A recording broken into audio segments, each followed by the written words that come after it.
Hello, everybody, and thank you for tuning in to the Liberty Report. With us today is Chris Rossini, our co-host. Chris, welcome to the program.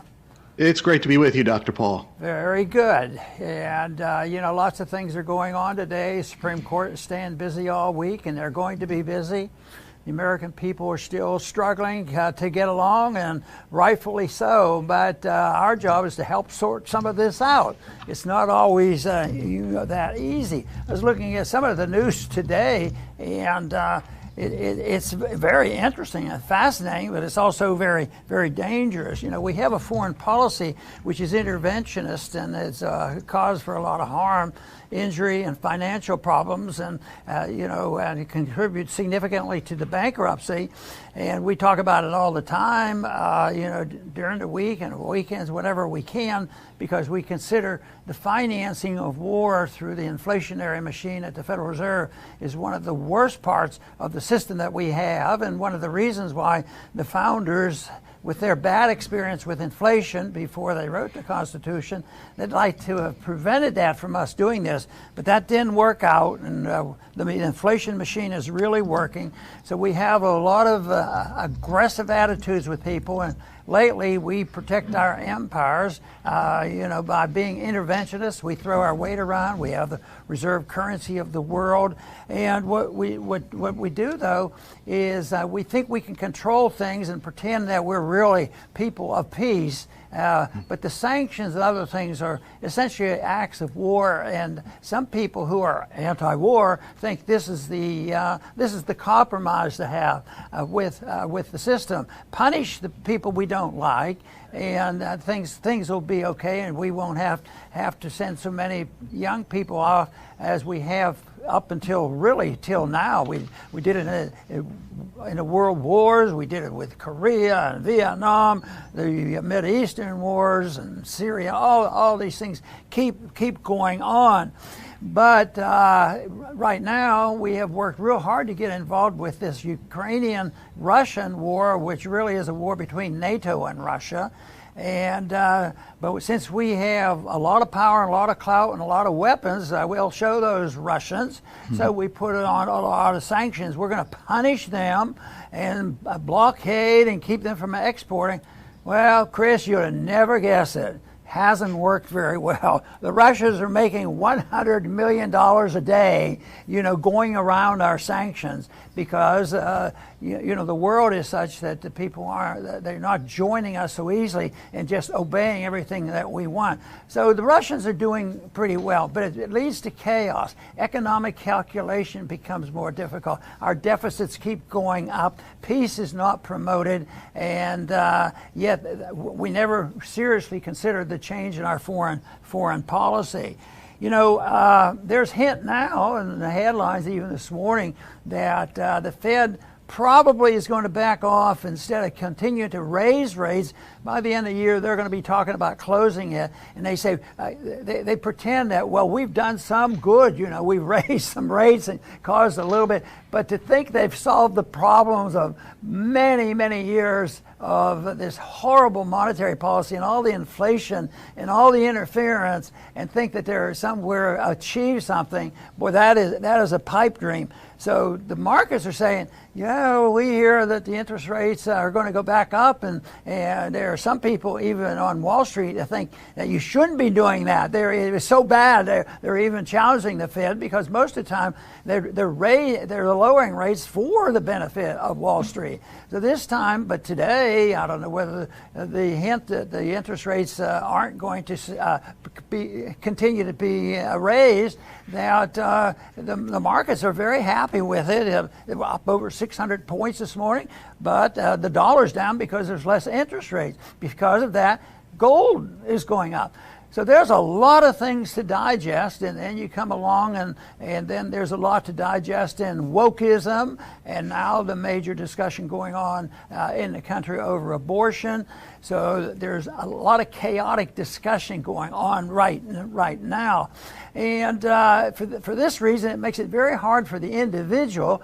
Many of those individuals, follow our program. What do we do? They know I'm very sympathetic to gold, and I've been involved in that for a long time, and decided that in 1971, when the last link to gold was removed, I knew what would happen, because it wasn't that I was so smart. It was just common sense. If you just have no restraint on politicians to spend, they will, and they'll print the money. And that's what they're going to continue to do. But it's not going, even though with that understanding, it's not easy to know exactly what to do. Hard assets are good. Gold and silver is good. Property is good. All these things are good. So sometimes people, especially if they're younger and they're just starting, how do I get started and how do I find an interest? And that is one reason why I work with Birch Gold, because they have individuals that spend their whole day trying to explain what's going on, especially they believe, as I do, that gold is a haven and can overcome some of these obstacles which are natural and expected from the policies that we follow. When you have a total fiat currency and you have a government and a whole world that believes in interventionism, you can expect chaos. And then you add on top of that the goal of the cultural Marxists. That's what we like. We like chaos. The more chaotic it is, the more we're going to have our Marxism marching back to it. So I think it's a good idea to look into it. The number at the bottom of our screen today, you can look at that and call and talk to somebody at Birch on some of the things that you might like to do in a way of investing and trying to protect yourself. And I think that it's important. I'd like everybody to be protected, because when the real crunch comes, the more friends we have and the more allies we have, the better it is to survive the whole thing, but the better it is to have more individuals willing to rebuild on a system. And right now, I would say they outnumber us. But I think our numbers who believe in free markets and sound money are growing. A lot of people entered the liberty movement through the fact that it became knowledgeable to them that the monetary system was being corrupted, and that gold money makes a lot more sense than fiat money.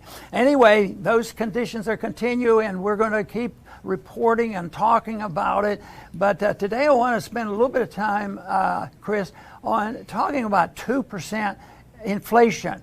And that's what the Fed's official policy has been.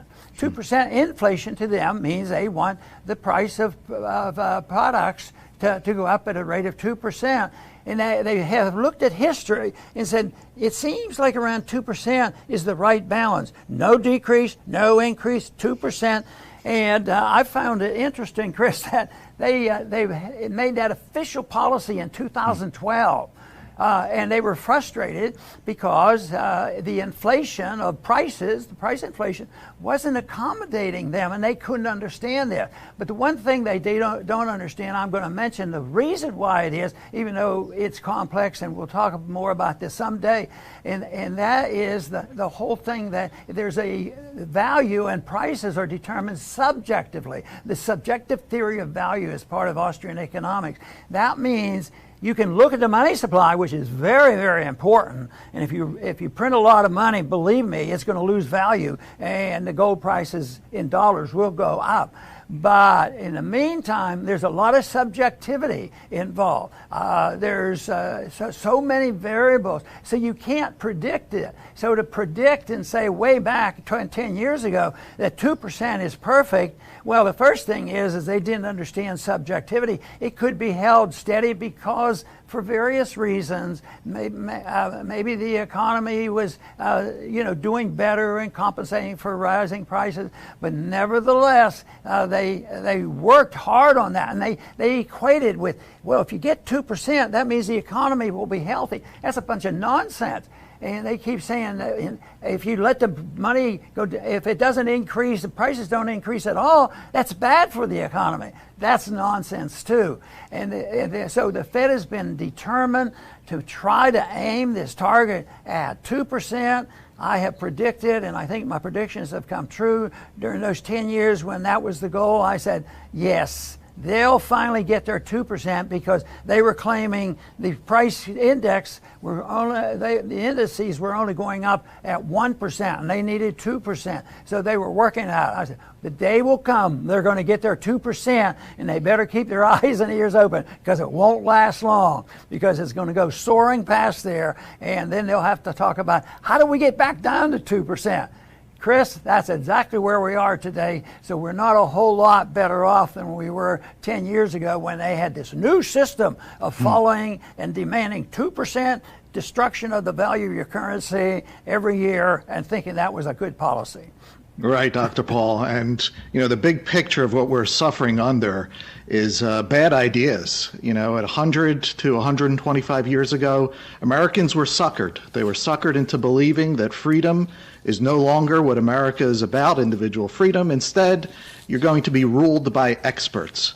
And that is what we have had for 125 years. And, just look at the last few years, what the so-called medical experts did.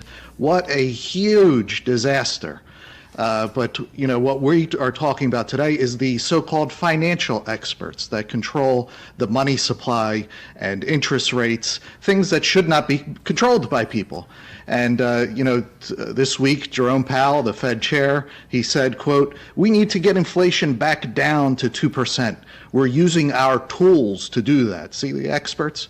And he said, and the public should believe that we will get inflation back down to 2% over time.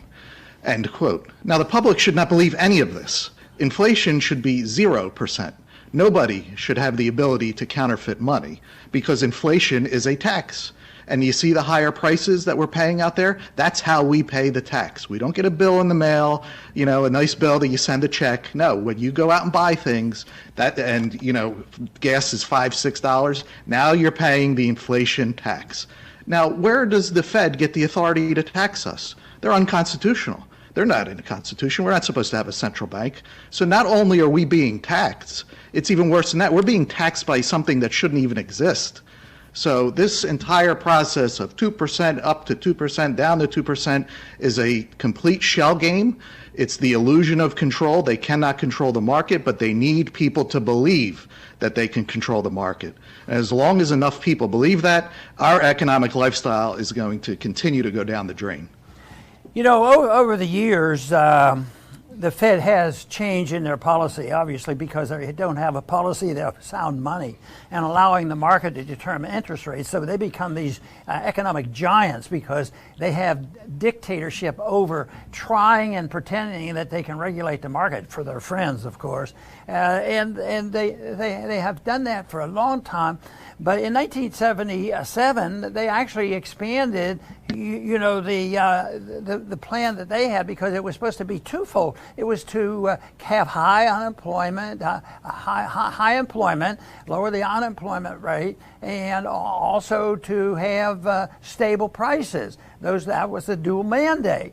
And it never worked very well because that was around for a long, long time. And all you can do is go back and look at the variation, but there was always an excuse. There's a war, there's a recession, and whatnot. Something would happen that they would change it. But just recently, I said in 2012 is when they sat down and they had this announcement, 2%, and to reassure the businessman to know what to expect. Prices may be going up at 2% rate. And then the big question back then was, I wonder how long it was going to last. Well, we know it doesn't exist now. But when it started to fall apart was in the year 2020, 2 years ago. All of a sudden, they said they had to change this, and so they changed the rules. That's not our target anymore. 2% is not our target now, but we want to do it, and we want to change the exact policy. So first they had to change what they were doing us for their target. They said it now is a flexible average inflation targeting. Yeah, that sounds a little bit like they're ducking issues. Flexible averaging. So if the interest rates were too low or too high in the past, what they do the next day could do it. Well, we're just averaging it in. And now, the inflation rate, they are starting to admit it's 8 and 9 and 10%, but it's even a lot higher. So now they're saying, well, does that mean that we should be targeting 2%? Oh, yeah, dude, we will. But we can do that later on. Because we have a flexible policy. So it's really a lot of what, because it's just a game they play. They don't have control, and yet they deceive the people, and yet the goal is to spend money on the special interests, the powerful special interests, whether it's the domestic welfare state, the corporatism that is going on, the military industrial complex, the medical industrial complex, all these things, all those individuals benefit from this type of operation, and it's always financed by debt. There's no restraint. In all this talk and discussion about policy, they never say, well, this debt is a big deal because that puts pressure on the Fed to monetize. They never talk about that because they don't want you to talk about the Federal Reserve, because the Federal Reserve could get blamed.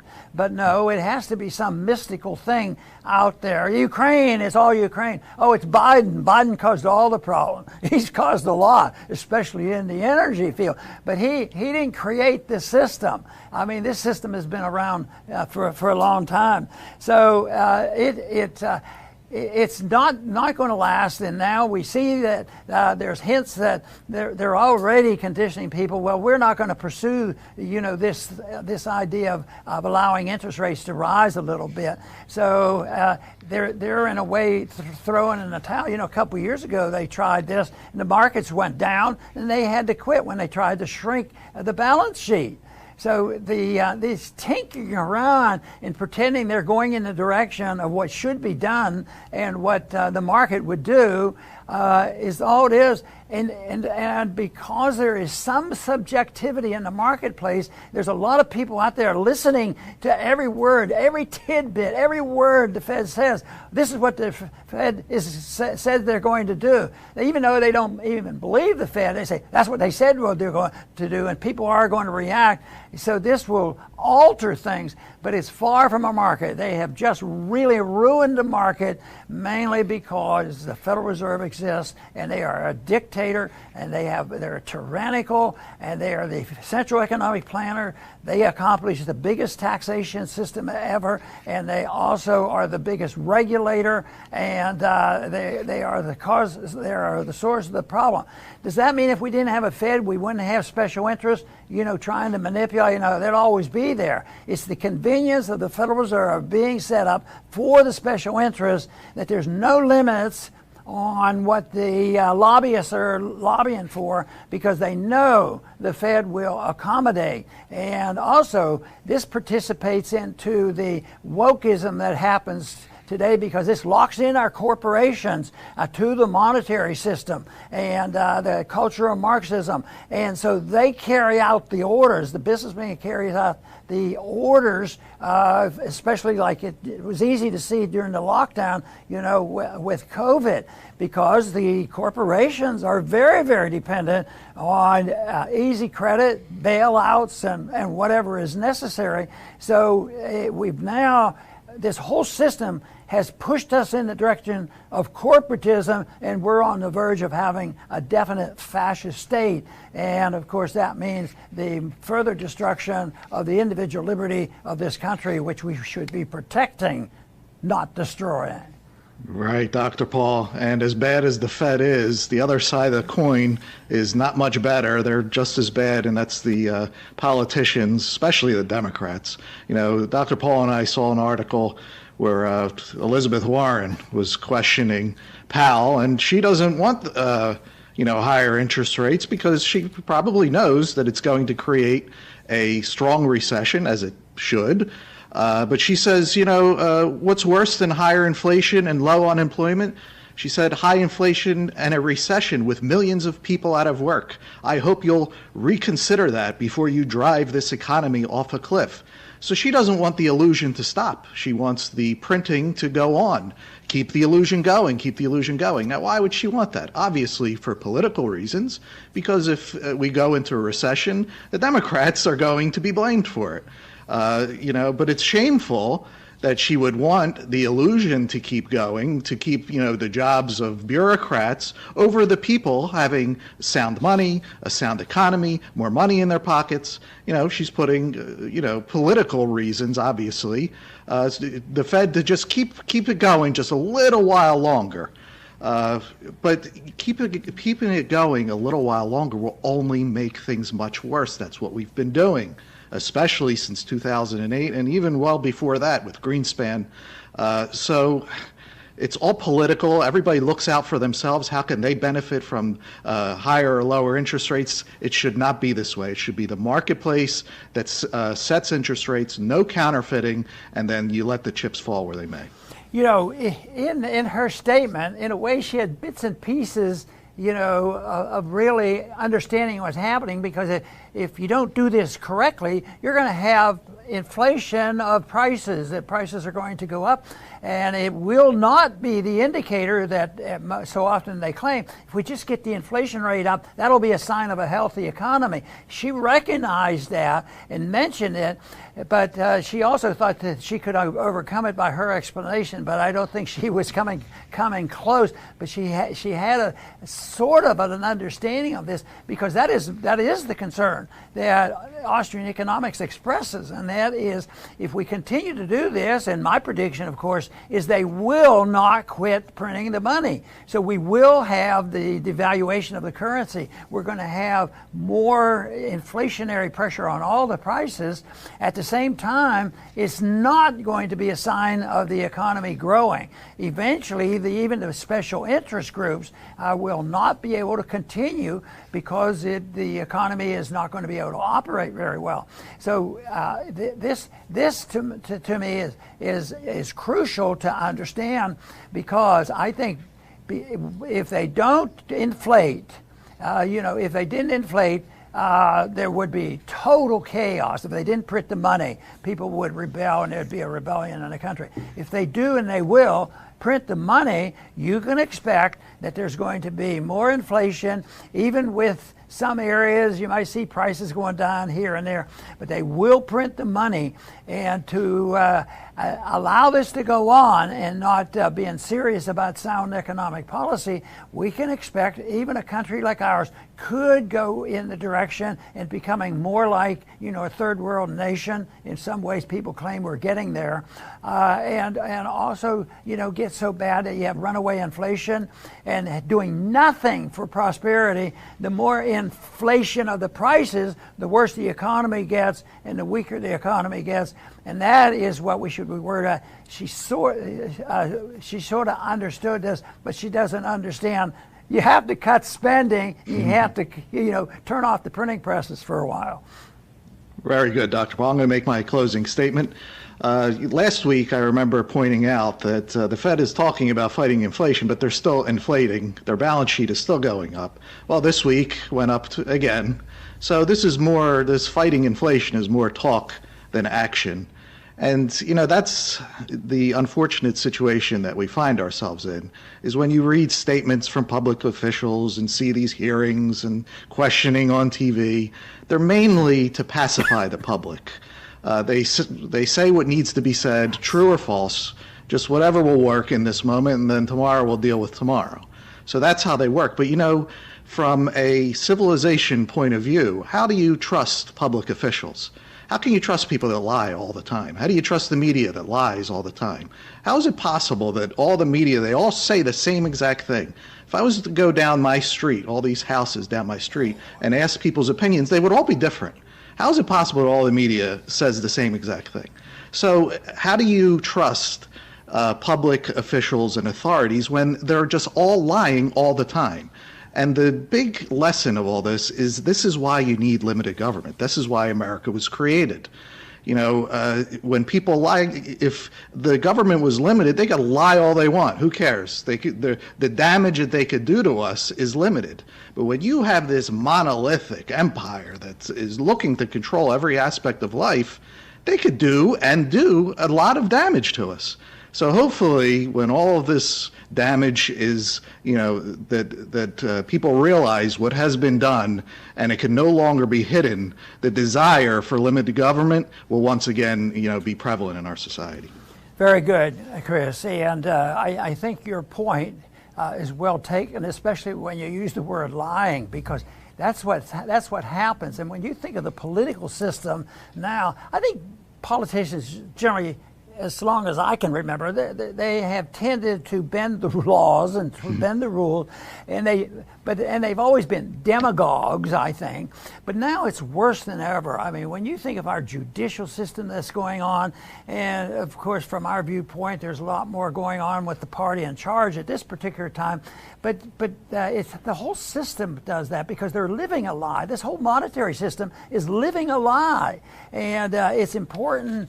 And significant because it's based on fraud. It's based on deceit. It's based on everybody in the Congress takes the oath of office. I will obey the Constitution. And what if all of a sudden lightning struck and they all believed in a higher law that said that you can write rules and laws and constitutions and declare all kinds of things, but there is always a higher law. People know you're not allowed to steal, cheat, and rob and kill. You're not allowed to do that, and people know that. But people can lie to themselves, and that's probably the biggest lie. They lie to themselves, and they go on and they have these systems, and they serve the special interest, and they're usually part of that special interest. When it comes to what are they doing with the money? Well, the Federal Reserve and the government that participates in all the special interests, they're participating in counterfeit, which is a vicious crime. Matter of fact, it was one of the few crimes written into the Constitution. Few federal crimes. There weren't very many federal crimes. Counterfeiting was one of them, and they thought that was a horrible, horrible thing to do. And yet now we live with counterfeit. That's why it can't work and it's going to fail. How long can you fool the people? Right now, I would say there's a lot less people being fooled now than there was before. And even now, people, are waking up in the reassessment of what was going on with COVID. I mean, the articles are pouring out now of the questions being raised about all the counterfeit medical science that came out and how they destroyed so many doctors who said, oh, well, when I went to medical school, including myself, we were taught about natural immunity and that some of these things you're saying about vaccines just not true. Now the statistics are coming out and they're scary on what the complications are.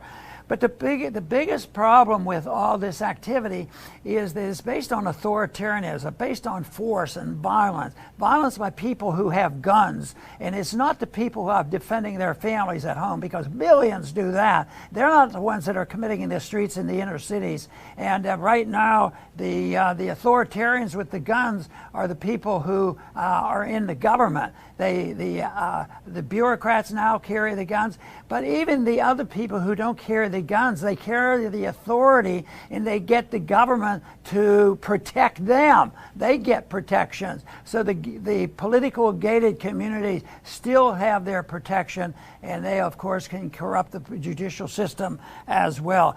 But the biggest danger I see is the move toward authoritarianism and the diminishing of personal liberty and individual responsibility. Because without that, you don't live in a free society. But we're at a crossroads now, and people are waking up.